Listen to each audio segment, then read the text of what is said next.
Hello and welcome to my all jobs Nepal YouTube channel and तपाईँहरूलाई आज पनि म आइसकेको छु एउटा ब्याङ्किङ तथा वित्तीय संस्थाको भ्याकेन्सीको अपडेट लिएर र आजको भ्याकेन्सीको अपडेट चाहिँ अभियान आर्थिक पत्रिकामा मङ्गलबार 5 गते जेठ 5 गते चाहिँ सार्वजनिक भएको थियो र यो चाहिँ एउटा सोलोमन लघु वित्तीय संस्था लिमिटेडको बारेमा चाहिँ जानकारी छ र यसमा चाहिँ तपाईँहरू यदि फ्रेसर हुनुहुन्छ र जो एकदम न्यूनतम शैक्षिक योग्यता लिएर बस्नुभएको छ त्यस्तोले पनि भर्न पाउनुहुन्छ।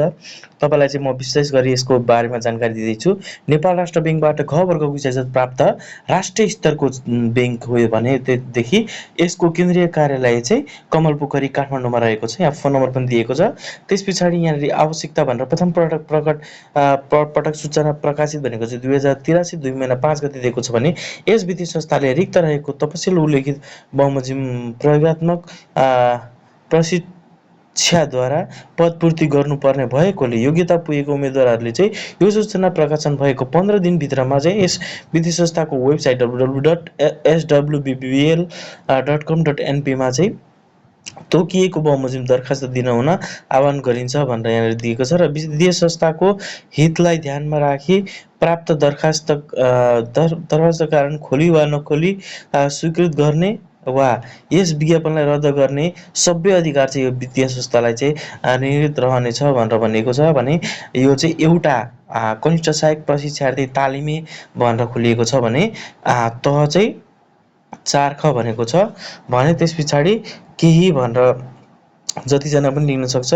यसमा चाहिँ तपाईँको शैक्षिक योग्यता भनेको मान्यता प्राप्त शिक्षा संस्था वा बोर्डबाट न्यूनतम एससी वा एसएलसी पास चाहिँ गरेको हुनुपर्ने छ भने नेपाल परीक्षा बोर्डबाट एससी परीक्षामा सहभागी भएको हकमा उक्त परीक्षामा स्तरकृत अङ्क चाहिँ कम्तीमा पनि न्यूनतम चाहिँ 1.6 जिपिए चाहिँ भएको हुनुपर्ने छ र डी प्लस आएको हुनुपर्ने छ भनेर भनिएको छ। त्यस पछाडि आधारभूत कम्प्युटर तालिम लिएको प्रमाणपत्र गरेकोलाई चाहिँ प्राथमिकता दिनेछ। त्यस पछाडि लघु संस्थाको कार्य अनुभव तथा मोटरसाइकल स्कुटरको चालक अनुमति प्राप्त गरेकोलाई चाहिँ प्राथमिकता दिने भनेको छ। र भने त्यस पछाडि अर्को वित्तीय संस्थाको कार्यक्षेत्रमा बासिन्दा तथा ग्राहकलाई सदस्यहरूको परिवारका सदस्यहरूलाई प्राथमिकता दिनेछ भनेको छ।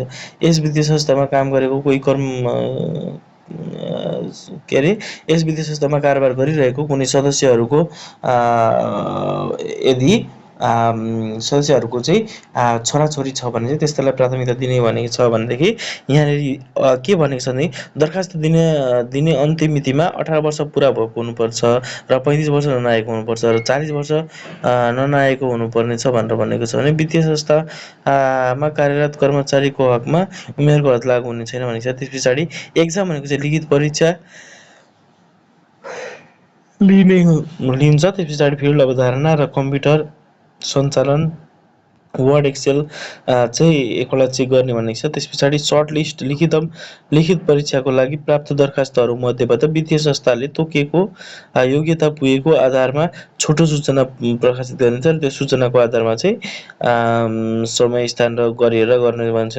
पाठ्यक्रम चाहिँ लिखित परीक्षाको पाठ्यक्रम वित्तीय संस्थाको वेबसाइटमा राखिदिएको छ भनेर भनिरहेको छ।